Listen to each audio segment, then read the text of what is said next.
Okay, welcome back after break. Break के बाद आप सभी का स्वागत है। Just before we went for the break, we began to study chapter 7. और ब्रेक में जाने से पहले हमने 7वां अध्याय शुरू ही किया था And we were looking at that only Jesus could reveal the Father. और हमने इस बात को देखा केवल यीशु ही थे जो पिता को प्रकट कर सकते हैं, Because he was only one who was the closest to the Father. क्योंकि केवल एक वही है जो पिता के सबसे नजदीक रहते हैं And no one else was qualified to reveal the Father like Jesus. और यीशु के समान कोई और योग्य नहीं है जो पिता को प्रकट कर सके। And we look at some more aspects of his humanity. हम उसके मानवता के बारे में कुछ और बातों पर अध्ययन करेंगे। Look at 2 Corinthians chapter 4 verse 6. दूसरा कुरिन्थियों 4 अध्याय उसका 6वां वचन आप देखें। It's in your notes, I think, right? Yes और Yes. आपके नोट्स में लिखे हुए हैं, आप वहां से पढ़ सकते हैं। Page number 24 in the Hindi version. और हिंदी नोट्स में 24 पेज पर लिखा है। So what does it talk about Jesus' humanity there? और यहाँ पर यीशु मसीह की मानवता के बारे में क्या कहा गया है? 2 Corinthians 4:6. और दूसरा कुरिन्थियों 4 और 6वां वचन।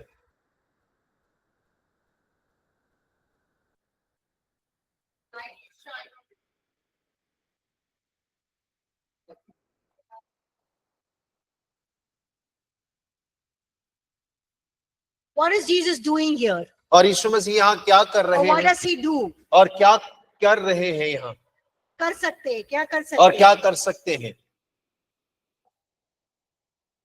In the darkness he is light, okay? और अंधकार में वो ज्योति है, ठीक है। What light? कौन सी ज्योति? क्या ज्योति? What does his light do? और उसकी ज्योति क्या करती है? Huh? It gives the knowledge of the glory of God. What is the meaning of glory of God? और वो परमेश्वर के प्रकाश की महिमा का ज्ञान हमें देता है। उसकी महिमा का ज्ञान का अर्थ क्या है? What's the meaning of glory of God? परमेश्वर की महिमा का अर्थ क्या है? Very good. What is your name? Vada. Very good. Who God is and what he does. और परमेश्वर कौन है और वो क्या करता है? Okay, so we see that, we are people who are living in darkness. और हम देखते हैं हम वो लोग थे जो अंधकार में जीवन व्यतीत कर रहे थे। Even today people are living in darkness. और आज भी लोग हैं जो अंधकार में जीवन जी रहे हैं। Darkness means what? और अंधकार का मतलब क्या है? Living in darkness means what? और अंधकार में जीवन जीने का मतलब क्या है? Yeah, living in sin, living in as slaves of sin, of Satan. और पाप में जीवन जीना, पाप के गुलाम होना, शैतान के गुलाम होकर जीवन जीना। And 2 Corinthians 4:6 says we are also living in darkness. That means we do not understand God. और देखिए दूसरा कुरिन्थियों 4:6 कहता है कि हम अंधकार में जीते थे। इसका अर्थ है कि हम परमेश्वर को नहीं समझते थे। And Jesus is that light. और यीशु मसीह वो प्रकाश है। That means, when you step into a dark room. और आप उदाहरण के लिए मान लीजिए आप एक अंधकार में कमरे में प्रवेश करते हैं। You might bump into something. You might hit your head against the wall. You might hit your face, or you might hurt yourself by banging into something. और हो सकता है कि उस अंधकार भरे कमरे के अंदर में आपका सर टकरा जाए, आपका मुंह टकरा जाए, आपकी टांग टकरा जाए, आप किसी से भी टकरा सकते हैं। And you will fall down, hurt yourself. और आप वहां पर गिर सकते हैं, अपने आप को चोट पहुंचा सकते हैं। And can you see anything in the room? क्या आप उस अंधकार भरे कमरे में कुछ आपको दिखाई देगा? No, you're walking in very slowly in fear, where you'll hurt yourself. What will happen? और आप बहुत डरते डरते रेंगते उस कमरे में चलेंगे, डरते हुए कि कहीं चोट ना लग जाए। But when you put on the tube light or the light, it brings more clarity. You are able to see, walk well. There's more confidence. और देखिए जब आप उस कमरे के अंदर में जैसे ही बत्ती जलाते हैं, ट्यूबलाइट जलाते हैं, आप बड़े हियाव के साथ में, स्पष्टता के साथ में चल पाएंगे। So Jesus is that light that brings the knowledge or the understanding of who God is and his glory. और यीशु मसीह वो रोशनी है जो परमेश्वर की महिमा के बारे में, उसकी समझ के बारे में हमारे सामने प्रकाश को चमकाते हैं। Let's look at few more references to see what is the purpose of the incarnation. और आइए हम थोड़े से और वचनों से देखें कि उसकी देह धारण करने का उद्देश्य क्या था। Okay, so they look at 1 Peter chapter 3 verse 18. पहला पत्रस 3 अध्याय उसके 18 वचन को देखिए जो आपके नोट्स में भी लिखे हैं। So why did Jesus have to become flesh? और क्यों यीशु मसीह को देह धारण करना पड़ा? This verse gives a reason. Can you tell me what is the reason? और ये वचन हमें वो कारण बताता है। क्या आप बता सकते हैं क्या कारण था? Sorry? To bring just for the unjust, okay? What did? To bring us to God, okay? हमें परमेश्वर के पास लाने के लिए, अधर्मी को धर्मी बनाने के लिए। What did he do to bring us to God, to make the just unjust just? और परमेश्वर के नजदीक लाने के लिए और अधर्मी को धर्मी बनाने के लिए क्या किया? Huh? Yes, he became a human being. और वो मनुष्य बना। He came in a human body, एक मनुष्य की देह में उसने रूप लिया, which provided a means for Christ to die for और- the sins of mankind. और जिसके कारण मसीह मानव जाति के पापों के लिए मर सका, So that he can bring us to God. और ताकि वो हमें परमेश्वर के पास में वापस ला सके। And through his death, उसकी मृत्यु के द्वारा what happens? Look at 2 Corinthians 5:18 and 19. और 2 कुरिन्थियों 5वां अध्याय उसके 18 और 19 वचन में देखिए क्या होता है। What do we receive as a result of Christ's death? और यीशु मसीह की मृत्यु के परिणाम स्वरूप हम लोगों को क्या प्राप्त होता है?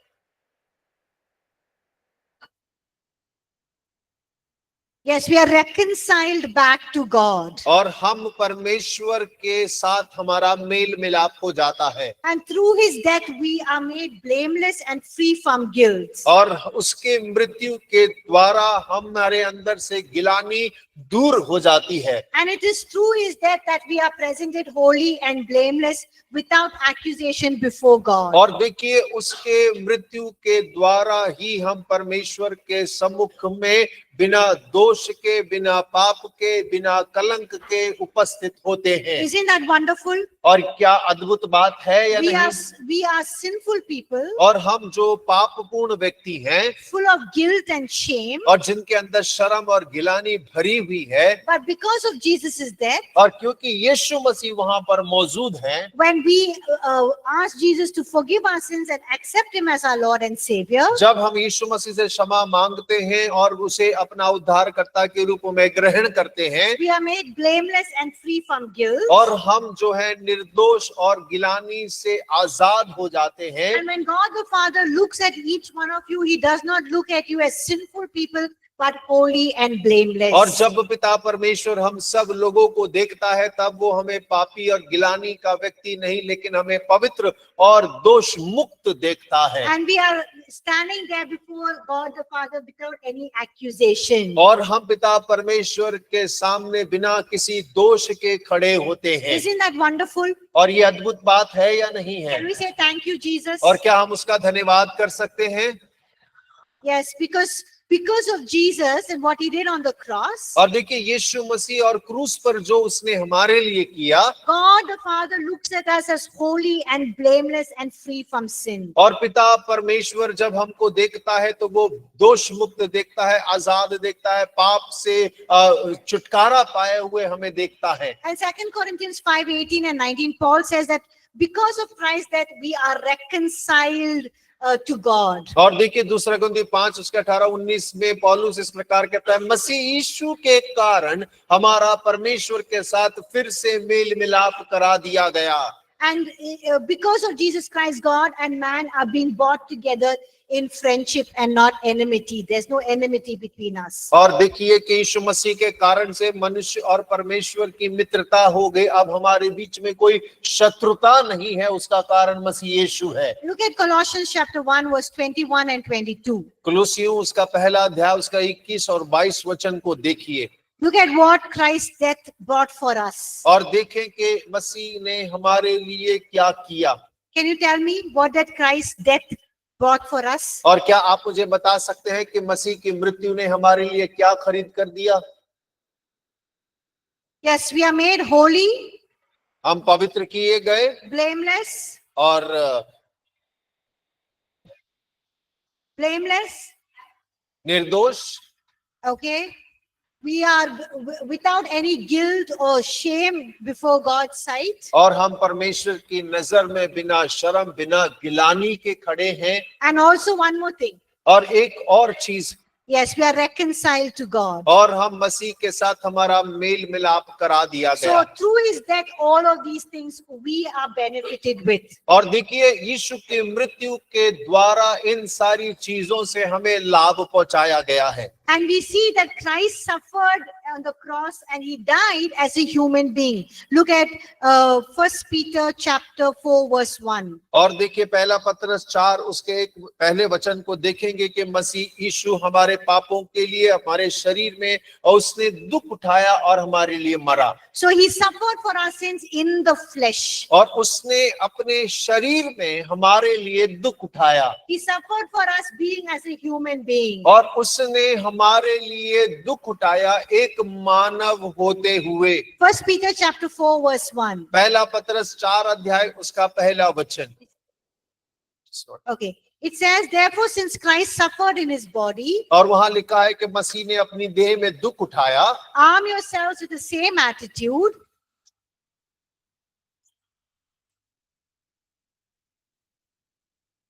First Peter 4:1. Arm yourself with the same attitude, because whoever suffers in the body is done with sin. और इसीलिए जबकि मसीह ने शरीर में होकर दुख उठाया तो तुम भी उसी मनसा को हथियार के समान धारण करो।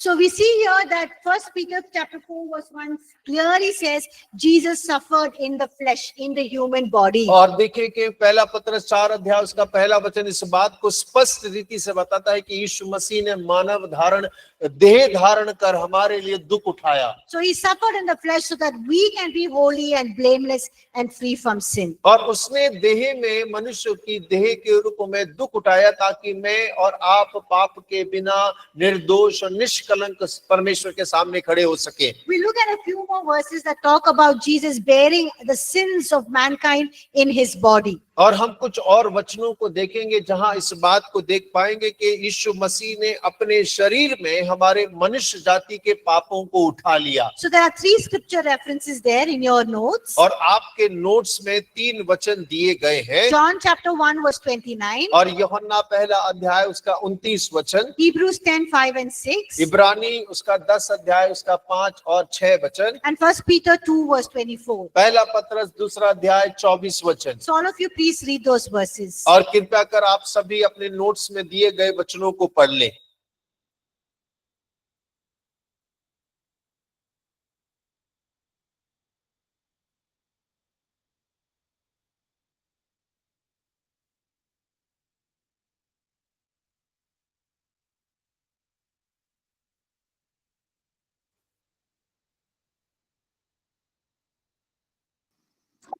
मैम इब्रानियों को कौन सा आयत बोला? इब्रानी 10, 5 और 6। जी, thank you.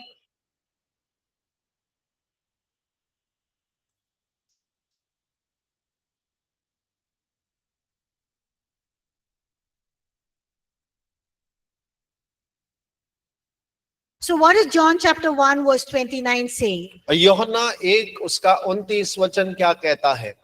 What does John talk about Jesus? और यूहन्ना यीशु मसीह के बारे में क्या बात कर रहा है? Yeah, he says he's a lamb of God who takes away the sins of the world. और वो कहता है परमेश्वर का मेमना है जो जगत के पाप को उठा ले जाता है। And what does Hebrews chapter 10 verse 5 and 6 says? और इब्रानी 10 उसका 5-6 क्या बोलता है? Jesus' body was prepared for what? और यीशु मसीह की देह किस बात के लिए तैयार किया गया? To be a burnt offering, to be a sacrifice for what? और एक बलिदान के लिए और जलाने की भेंट के रूप में किस बात के लिए? For our sins. और Yes. हमारे पापों के लिए। And what does 1 Peter chapter 2 verse 24 say? और पहला पत्र 2 अध्याय उसका 24 वचन क्या कहता है? He bore our sins on in his own body, right? और उसने हमारे पापों को अपनी देह पर उठा लिया। So we see that in the incarnation, और हम इस बात को देखते हैं कि मसीह की देह धारण में God becomes man. और परमेश्वर मनुष्य बनता है। He took on a body that was prepared for him. और वो एक ऐसी देह धारण करता है जो उसके लिए तैयार किया गया। And he became the Lamb of God. और वो परमेश्वर का मेमना बना। Why does John the Baptist, the first time he sees Jesus, और क्यों यूहन्ना बपतिस्मा दाता जब पहली बार यीशु को देखकर कहता है, behold the Lamb of God? और देखो परमेश्वर का मेमना, Why does he say, hey, this is the Messiah we are all looking for? और उसने ऐसा क्यों नहीं कहा कि देखो ये वो मसीहा है जिसका हम सब इंतजार कर रहे हैं? Why does he say he's a Lamb of God? और क्यों वो कहता है कि ये परमेश्वर का मेमना है?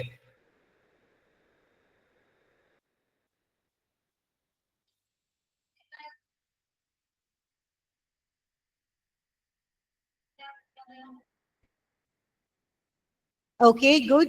Because they used to sacrifice animals to take away the sins. और क्योंकि पुराने नियम में जानवरों को पाप बलि के रूप में बलि किया जाता था। And John the Baptist is speaking to the Jews and they're very familiar with this. और यूहन्ना बपतिस्मा दाता यहूदियों से बात कर रहा है, उनको बता रहा है जो इसके बारे में जानकारी रखते हैं। And when he says the Lamb of God, that means they know that this is the Lamb of God, means he's going to be sacrificed for our sins. और जब वो कहता है ये परमेश्वर का मेमना है तो उन्हें इस बात को सुनकर समझ में आता है, अच्छा ये वो मेमना है जो हमारे पापों के लिए बलि चढ़ाया जाएगा। Another reason why does he say he's the Lamb of God and not the Messiah? और एक और कारण कि वो मेमना कहकर पुकारता है, मसीहा कहकर नहीं पुकारता। Why? क्यों? What was the idea about Messiah for the Jews? और यहूदियों का मसीह के लिए क्या विचार था? मसीह Actually किस told you on प्रकार the होगा? first day. और पहले दिन ही बताया गया था। Huh? For them, who was the Messiah? और उनके अनुसार मसीहा कैसे आएगा, कहां से आएगा और कैसा होगा? Yes, he'll be a ruler who overthrows the Romans. और वो एक शासक के समान होगा जो यहूदियों को रोमी राज्य से आजादी दिलाएगा And give them freedom. और उन्हें आजादी दिलाएगा। So they were looking for a Messiah who would be a king and rule and give them freedom. और वो लोग इंतजार कर रहे थे एक ऐसे मसीहा का जो राजा के रूप में आएगा, उनके ऊपर शासन करेगा, रोमियों से उन्हें छुटकारा दिलाएगा। But here John the Baptist is saying, hey, this is not that Messiah who you are thinking about. This is the Messiah who's going to be the Lamb of God who's going to die for the sins of the world. और यहाँ पर यूहन्ना बपतिस्मा दाता कहता है, अरे सुनो, तुम जिस मसीहा का जिस प्रकार इंतजार कर रहे हो ये वो नहीं है, लेकिन ये परमेश्वर के मेमने के रूप में आता है जो संसार के पापों के लिए अपने आप को कुर्बान करेगा। Now in Hebrews chapter 10 verse 5 and 6, और इब्रानी उसका 10 अध्याय उसका 5 और 6 वचन, we see that Jesus' body was prepared for sacrifice for sin. और हम देखते हैं कि यीशु मसीह का देह जो है वो पाप के बलिदान के लिए तैयार किया गया था। So what is the writer of Hebrews trying to say here? और यहाँ पर इब्रानी का जो लेखक है वो क्या कहने का प्रयास कर रहा है? He is reminding the Jews who he is writing to और जब जिन यहूदियों को वो लिख रहा है उनको ये याद दिला रहा है, he is reminding them about the day of atonement. और वो उन्हें उस बलिदान के दिन की स्मरण दिला रहा है। Remember yesterday I spoke about the day of atonement? और आपको याद है कल मैंने बलिदान दिवस के बारे में आपसे बतलाया था, Yes or no? हाँ या ना? So the priest used to take a bull to sacrifice for his sins. और जो याजक है वो अपने पाप के लिए एक बैल लेता है, उसको कुर्बानी देता है। And they would take 2 goats. और फिर 2 बकरों को लेता है One was a sin offering, और एक पाप बलिदान के लिए, where they used to cut that goat and, take the blood and sacrifice it. और जहां पर वो बकरे को काटते, उसका लहू लेते, उसको पाप के लिए बलि चढ़ाते। And the other goat was a sin bearer. और दूसरा बकरा जो पाप को लेकर चलने वाला बनता। So the priest would take that goat which was a sin bearer, और उस बकरे को याजक लेता जिसके ऊपर में सारे पाप लाद दिए जाते, he'll put his hand और उस बकरे पर अपना हाथ रखता, and it's like, all the sins of the Israelites would be put on that lamb. और बिल्कुल इस प्रकार से दर्शाया जाता कि सारे इज़राइल के पाप उस बकरे के ऊपर में डाल दिए गए हैं। And it will be let out in the desert, in the wilderness, to die on its own. और उसके बाद में उस बकरे को जंगल में छोड़ दिया जाता था कि वो अपने आप जंगल में कहीं मर जाए, The desert. और मरुभूमि में। Yes. And the other goat, और दूसरा बकरा, he would sacrifice it. और उसका बलि चढ़ाया जाता, He would take the blood in the bowl. और एक कटोरे में उसका लहू इकट्ठा किया जाता, He would sacrifice the bull for his own sin. और याजक अपने पाप की क्षमा के लिए एक बैल कुर्बान करता, And he would take that and go into the Holy of Holies. और उस लहू को लेकर वो महापवित्र स्थान में प्रवेश करता। And in the Holy of Holies, what is there? और महापवित्र स्थान के अंदर में क्या मौजूद था? Yes, the Ark of the Covenant. और वाचा का संदूक है। And then he would sprinkle that blood of that bull and that goat on the mercy seat that is between the cherubim, the 2 angels. Between them is the space called the mercy seat. और देखिए वो उस बैल के और उस बकरे के लहू को उस वाचा के संदूक के ऊपर में जो 2 करूब बने हैं उनके मध्य में एक दया का चादर है, उसके ऊपर में उस लहू को छिड़कता था। And that was resembling the mercy and forgiveness of God for himself and for the sins of the people. और वो इस बात को दर्शाता कि परमेश्वर की दया और क्षमा उसके और पूरी इज़राइल जाति के लिए किया गया। And God would come and speak to the priest. और परमेश्वर वहां उतर कर याजक से बात करता था। So in Hebrews chapter 10, the writer of Hebrews is talking about this. और इब्रानी 10 अध्याय का जो लेखक है यहाँ पर इस बारे में बात कर रहा है। And Jesus became that perfect Lamb of God. और यीशु मसीह जो परमेश्वर का सिद्ध मेमना बना, He was a sinless human being. और जिसके अंदर में कोई पाप नहीं, ऐसा मनुष्य था। He sacrificed himself on the cross. और क्रूस पर उसने अपने आप को बलिदान कर दिया, He made that full, sufficient and perfect sacrifice और उसने पूर्ण पर्याप्त सिद्ध बलिदान वहां पर चढ़ाया, for the sins of humanity once and for all. और पूरी मानव जाति के लिए एक बार सदा के लिए उसने उस कुर्बानी को दिया। And the writer of Hebrews says he took his blood and entered the holy place that is in heaven. और इब्रानी का लेखक कहता है कि उसने अपने लहू को लेकर स्वर्ग के उस महापवित्र स्थान में प्रवेश किया, And present it to the Father. और पिता के सामने अपने लहू को प्रस्तुत करता And है, his sacrifice was pleasing in the Father's sight. और उसका बलिदान पिता की नजर में पिता को प्रसन्न करता है, It was a full, sufficient and perfect sacrifice. और वो पूर्ण पर्याप्त सिद्ध बलिदान था। And because of that was the sins of the whole world was atoned for once and for all. और उस बलिदान के कारण संसार के सारे पापों का एक बार सदा के लिए कुर्बानी चढ़ा दी गई। And Christ alone could make that sacrifice और मसीह केवल ही है जो उस बलिदान को चढ़ा सकता था, because he was a sinless Lamb of God, और क्योंकि वो पाप रहित परमेश्वर का मेमना था, and also because he was sinless God who became man. और क्योंकि वो एक ऐसा परमेश्वर था जिसके अंदर कोई पाप नहीं, जो मनुष्य बनकर उतरा। And incarnation made it possible for him to make that pure, spotless, blameless, perfect sacrifice once and for all. और देखिए वो देह धारण ने ही इसको संभव बना पाया कि वो एक बार हमेशा के लिए निष्कलंक, पवित्र, शुद्ध बलिदान परमेश्वर के सामने सारी मानव जाति के लिए चढ़ा सके। So that is why nowadays you and I don't have to make any sacrifice. और यही कारण है कि अब इन दिनों में मुझे और आपको कोई बलिदान चढ़ाने की आवश्यकता नहीं है। Imagine if you are living in the Old Testament times. और सोचकर देखिए हम पुराने नियम के दिनों में रहा करते थे। If you sin, you have to take an animal and sacrifice it. और यदि आपने कोई पाप कर दिया, आपको बैल लेकर उसकी कुर्बानी करनी पड़ती। How many of you want to be pastors? और आप में से कितने लोग पासवान बनना चाहते हैं? Imagine you will have to keep on sacrificing animals day and night. और आप सोच कर देखिए, दिन रात केवल बलि ही चढ़ाते रहते, There'll be blood all over. और चारों तरफ खून ही खून होता, And all the time will be hearing man, man, all the animal noises. और सारे समय जो है मैं होता रहता आपके यहाँ पर। So Jesus, we don't have to make any more sacrifices और अब हमें कोई बलिदान चढ़ाने की आवश्यकता नहीं है, because Jesus made a full, sufficient and perfect sacrifice once and for all. और क्योंकि यीशु मसीह ने एक बार सदा के लिए सिद्ध पवित्र बलिदान सारी मानव जाति के लिए चढ़ा दिया है। Aren't you thankful for that? और क्या आप उसके प्रति धन्यवादी हैं या नहीं है? Yes or no? हाँ या ना? Can we say thank you, Jesus? क्या हम धन्यवाद यीशु कह सकते हैं?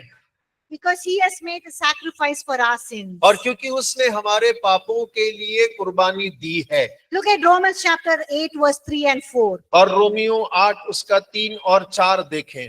Everyone can read Romans chapter 8 verse 3 and 4. और रोमियो 8 अध्याय उसका 3 और 4 वचन आपके नोट्स में भी लिखे हैं वचन।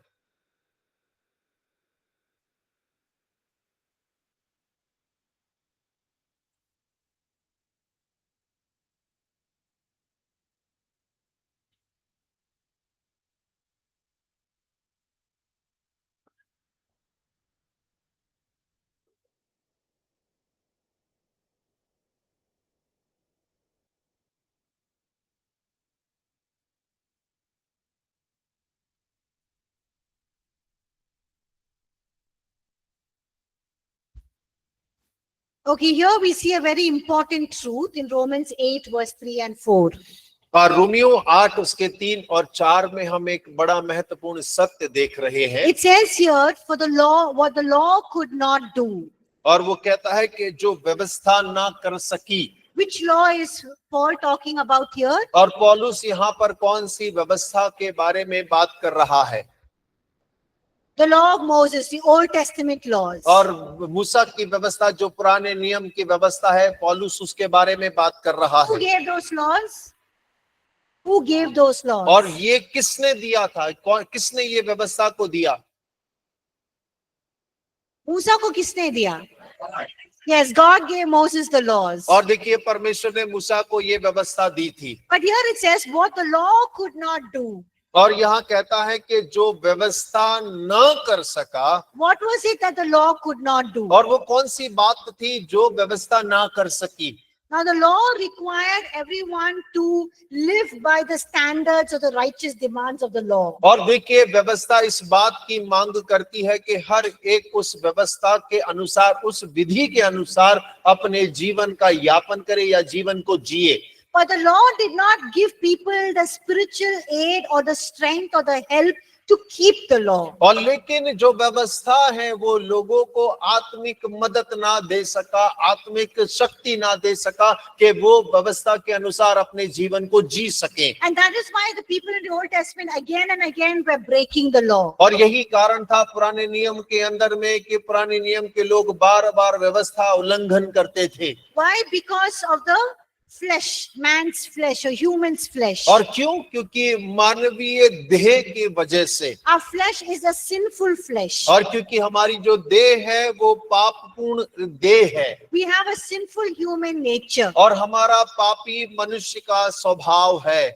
A sinful nature dominates us. और एक पापी स्वभाव हमारे ऊपर में प्रभुता करता है। And because the sinful nature dominates us, we cannot keep God's commands and laws. और जब पापी स्वभाव हम पर प्रभुता करता है, तब हम परमेश्वर की आज्ञा और नियमों का पालन नहीं करते हैं। And God knew that in the Old Testament people were complaining about the laws. और परमेश्वर इस बात को जानता था कि लोग पुराने नियम में व्यवस्था के प्रति शिकायत करते हैं। They kept saying, hey, we cannot keep this law. और वो लगातार इस बात को कहते रहे कि वो इस व्यवस्था को, कानून को मान नहीं सकते। Even if we want to keep the law, we cannot keep it. We find ourselves breaking the law. और देखिए, यदि हम उस व्यवस्था को मानना भी चाहते हैं फिर भी नहीं मान पाते हैं, क्योंकि हम देख पाते हैं कि हम उसे तोड़ ही रहे हैं। And Paul is also saying that in Romans. He's saying, woe to me, what I want to do, I don't do. What I don't want to do, that I do. और देखिए, पौलुस भी इस बात को कहता है कि जो मैं करना चाहता हूँ वो नहीं कर पाता, जो नहीं चाहता वो ही करता रहता हूँ। And why does that happen? Because we have a sinful human nature. और क्यों ऐसा हमारे साथ होता है? क्योंकि हमारा स्वभाव एक पापी स्वभाव है। And our sinful nature stops us from doing God's will and commands and obeying Him. और हमारा जो पापी स्वभाव है परमेश्वर की इच्छा को पूरा करने के लिए और उसकी आज्ञा को मानने से हमें रोके रखता है। But wonderful what Paul is saying here in Romans chapter 8 verse 3 and 4. और लेकिन देखिए कि रोमियो 8 अध्याय उसके 3 और 4 वचन के अंदर कितना अद्भुत बात को रोमी पौलुस लिखता है। He says, but God sent, His Son in the human flesh. और वह कहता है कि परमेश्वर ने अपने पुत्र को मानवीय देह में भेजा। So what is he trying to say here? और यहाँ पर वो कहने का क्या प्रयास कर रहा है? He's saying Jesus became a human, and he was as a human, you had all the limitations of a human being. और वो कहने का प्रयास कर रहा है कि जो परमेश्वर यीशु मनुष्य के देह में आया, उस मनुष्य की कुछ सीमाएं हैं और यीशु भी सीमाओं के अंदर में जीवन को जी रहा था। And he says he took on the physical body, और वो कहता है कि उसने भौतिक शरीर धारण किया, which for us is a flesh of sin and ungodliness. और जो हमारे लिए पाप और अधर्म का साधन था। But he's saying in spite of that sin body that he had, just like us, और देखिए वो कहता है कि जैसा देह हमारा था उसके इजाफे में भी he was able to keep the righteous requirements of the law. और वो फिर भी व्यवस्था की जो धर्म के कारण है, धर्म के कार्य हैं, उनको करने पाया। And he walked in perfect holiness. और वो सिद्ध पवित्रता में होकर जीवन जिया। And he didn't give in to the flesh. और उसने अपने आप को देह के अधीन होने के लिए नहीं दिया। How did he overcome it? To the power of the Holy Spirit. और वो कैसे पवित्र आत्मा की सामर्थ्य के द्वारा उस पर प्रबल होता है। So what is Paul saying here? और पौलुस यहाँ क्या कह रहा है? He's saying a very important truth. और वो एक बहुत सत्य की बात यहाँ सिखा रहा है। He's saying that we human beings say we cannot overcome sin. और वो कह रहा है कि हम मनुष्य कहते हैं कि हम पाप पर जय प्राप्त नहीं कर सकते, Because we are born in sinful nature. और क्योंकि हम एक पापी स्वभाव में पैदा हुए हैं। Our flesh does not allow us to do the things of God. We keep giving in to sin. और हमारा देह परमेश्वर की इच्छा को पूरा करने के लिए अनुमति नहीं देता, हम लगातार पाप की ओर चले जाते हैं। But he's saying Jesus was fully man. और वो कह रहा है यीशु मसीह जो पूर्ण मनुष्य था, He has the same physical body like us, और बिल्कुल हमारे समान शारीरिक देह था, same weaknesses, और वही कमजोरियां, but he was able to overcome sin in the flesh. लेकिन फिर भी देह के अंदर वो सारे पापों के ऊपर में जय प्राप्त करने पाया। He did not give in to ungodliness and sinful nature. और उसने किसी भी पापी और अभक्ति के व्यवहार को अपने आप को नहीं सौंपा। So what does it teach us? और ये हमें क्या सिखाता है? It teaches us when Jesus could do it, we also can do it. और ये हमें सिखाता है यदि यीशु मसीह कर सकते हैं तो मैं और आप भी कर सकते हैं। So look at two reasons why God sent his son in the likeness of sinful flesh that we read here in Romans 8:3 and 4. और देखें, हम उन दो कारणों को देखेंगे कि अपने पुत्र को पाप में शरीर की समानता में और पाप के बलिदान होने के लिए ईश परमेश्वर ने क्यों भेजा।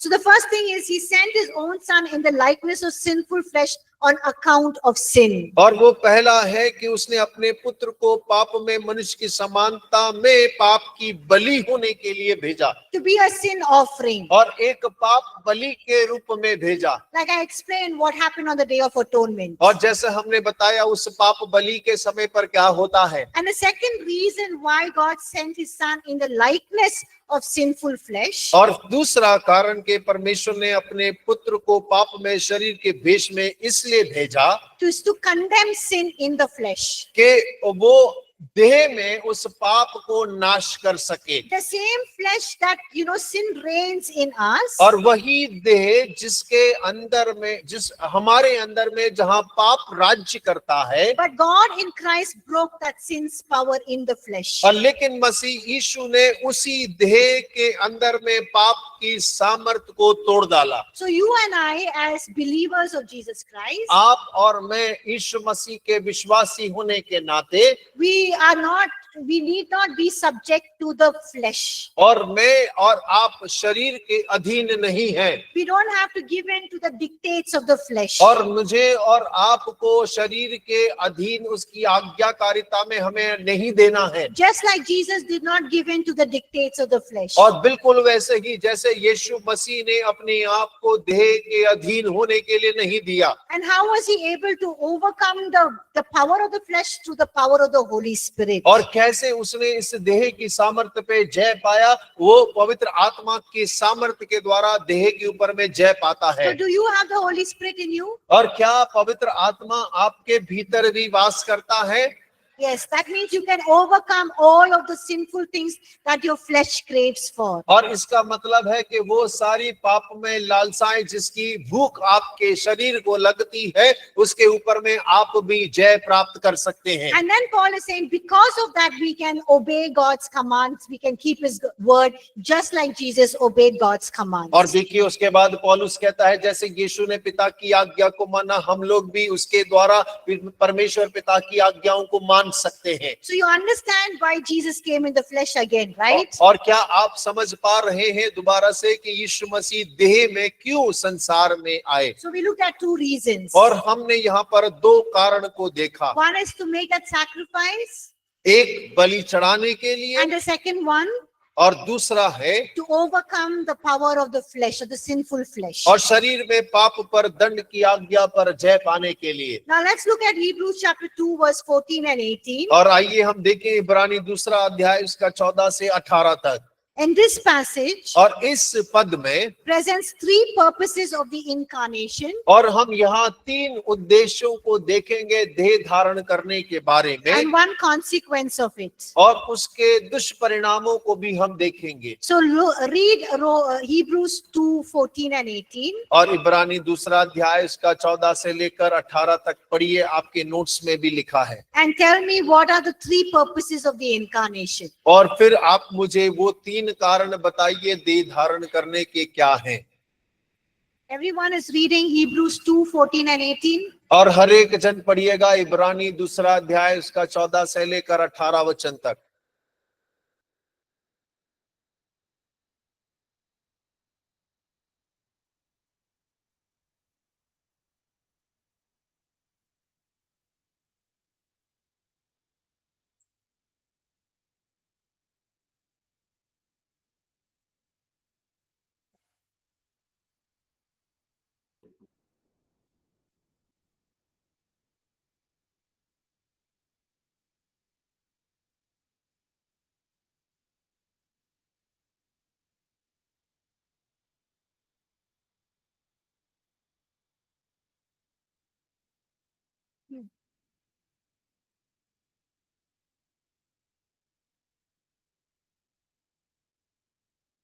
So what is the first reason why Jesus Christ shared our humanity? और पहला कारण बताइए कि क्यों यीशु मसीह ने मानवीय देह धारण किया। Huh? Yes, to destroy the power of death. और मृत्यु के सामर्थ्य को नाश करने के लिए। Who had the power of death? और मृत्यु की सामर्थ्य किसके पास है? किसके पास था? था। Yes. Now who has the power of death? और अब किसके पास है? Yes. He destroyed the one who had the power of death, that is the devil. और देखिए उसने उसका नाश कर दिया जिसके पास मृत्यु का सामर्थ्य था, और वो शैतान था। And remember we read the prophecy in Genesis chapter 3 verse 15. और याद है उत्पत्ति 3:15 में हमने एक भविष्यवाणी के पढ़ा था। We studied yesterday and day before, right? और परसों हमने उस भविष्यवाणी के बारे में पढ़ा था। Where the seed of the woman will crush the head of the the serpent. और Yes. जहां पर स्त्री का बीज जो है सर्प के सर को कुचलने के बारे में जिक्र किया गया So we है, see that prophecy coming to fulfillment. और हम देखते हैं कि वो भविष्यवाणी यहाँ पर पूर्ण होती है। What does it mean? Jesus destroyed the one who had the power of death. और इसका अर्थ क्या है कि यीशु मसीह ने उसको नाश कर दिया जिसके पास मृत्यु की सामर्थ थी। The word destroy in Greek is very interesting. और देखिए जो नष्ट करना यूनानी भाषा में जो शब्द है वो बड़ा रुचिपूर्ण है, It means to paralyze, और उसका मतलब है कि वो उसमें लकवाग्रस्त करना to undo, और बिल्कुल निरस्त करना to bring to nothing, और उसे निकम्मा बनाना to make to no effect. और ऐसा बना दे कि उसका कुछ प्रभाव ना हो। So on the cross, Jesus reduced the power of Satan to nothing. और देखिए क्रूस पर यीशु मसीह ने शैतान की सामर्थ को बिल्कुल खाली कर दिया। So some of us fear Satan, right? और हम में से कुछ लोग शैतान से डरते हैं, सही है। We say Satan is doing this in our family. और हम कहते हैं अरे सब शैतान हमारे परिवार में कर रहा है, He has the power to do this and that. और उसके पास ताकत है, वो ऐसा कर सकता है वैसा कर सकता है, He will, put all his harm, danger, problems, difficulties. और वो सारी नुकसान पहुंचाएगा, परेशानियों को खड़ा करेगा, मार डालेगा, He will destroy my life. और मेरे जीवन को खत्म कर देगा। But that is true. He's the one who comes to steal, kill and destroy. और वो सही है, वो एक है जो चोरी करने, हत्या करने, नाश करने के लिए आता है। But on the cross, Jesus made his power of no effect. लेकिन यीशु मसीह ने क्रूस पर उसकी सारी सामर्थ को खत्म कर दिया। That means your enemy और इसका मतलब है कि आपका जो शत्रु है is paralyzed. और वो लकवाग्रस्त है। Now, can a paralyzed person do anything? और क्या एक लकवाग्रस्त व्यक्ति कुछ कर सकता है? No. So he has no power. और इसका मतलब है कि उसके पास अब कोई ताकत नहीं बची, But we give him the power. लेकिन हम लोग उसको ताकत देते We हैं। are so afraid of Satan, we give him more power than he really has. और देखिए जब हम डरते हैं तो हम उसे वो ताकत देते हैं जो उसके पास है ही नहीं। But on the cross, लेकिन क्रूस पर, Colossians chapter 2 verse 15 says और कुलुसियों 2 अध्याय उसका 15 वचन इस प्रकार से कहता है, that Jesus disarmed all principalities and powers और यीशु मसीह ने प्रधानताओं और अधिकारियों को ऊपर से उतार कर उनका खुल्लम खुल्ला तमाशा बनाया, and made a public spectacle of them, और उन सब का खुल्लम खुल्ला तमाशा बना दिया, and triumphing over them. और उनके ऊपर में जय जयकार की ध्वनि सुनाई दी। Now, what are these principalities and powers? और ये प्रधानताओं और अधिकारियों का मतलब क्या है? They are referring to the demonic hosts. और ये सब जो है शैतानी ताकतों को दर्शाते हैं। So on the cross, Jesus stripped all of Satan and all of his demonic powers from every power. और देखिए क्रूस पर यीशु मसीह ने शैतान और उसकी आत्मिक सेना को खुल्लम खुल्ला तमाशा बना दिया, And he openly displayed his triumph. और उसने अपनी जय को खुले में प्रकट किया,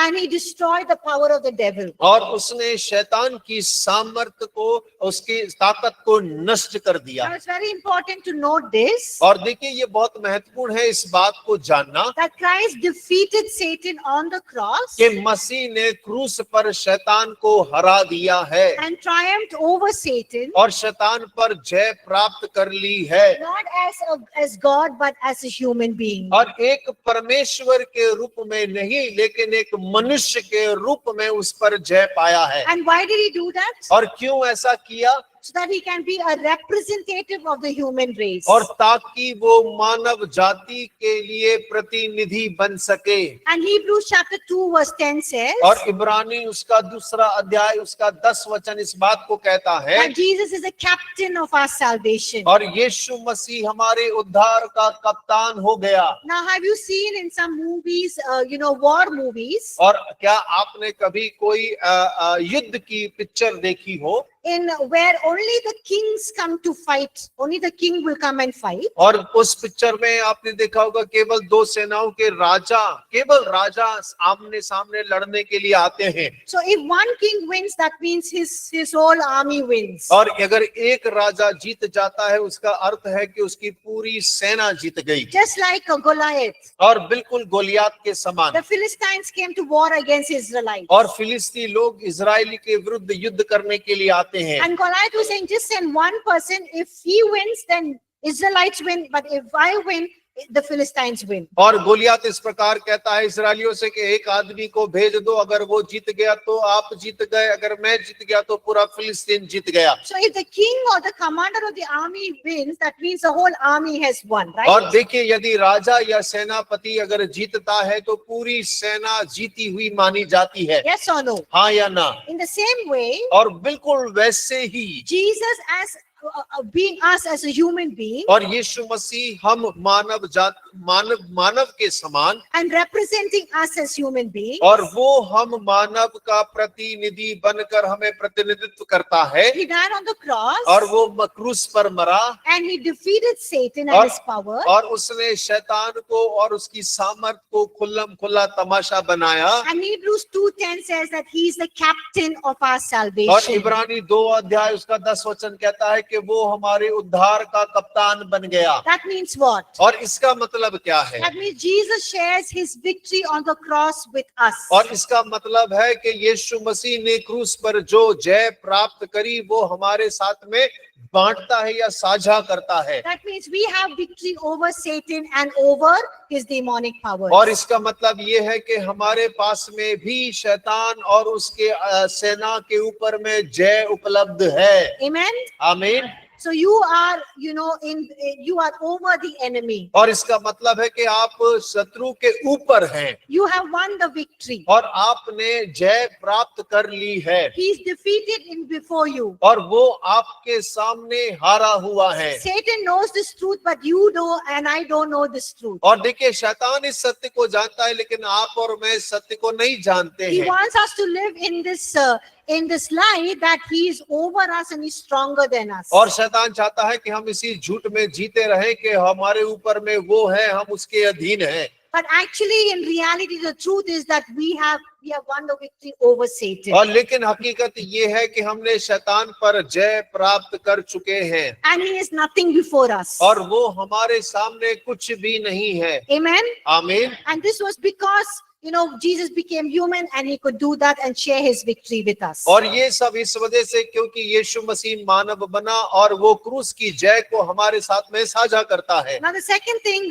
important thing that we can learn और एक और दूसरी महत्वपूर्ण बात जो हम सीख सकते हैं from Hebrews 2:14 and 18, और इब्रानी 2:14-15 से, that because Christ destroyed the devil, और क्योंकि मसीह ने शैतान को नाश कर दिया, he can bring deliverance from us from all bondages and from all fear of death, bondage, oppression, depression, everything that holds us and binds us. He can bring us deliverance. और देखिए मसीह अब उन लोगों को मुक्त कर सकता है जो मृत्यु के भय से सारा जीवन बंधुआई में पड़े रहते हैं।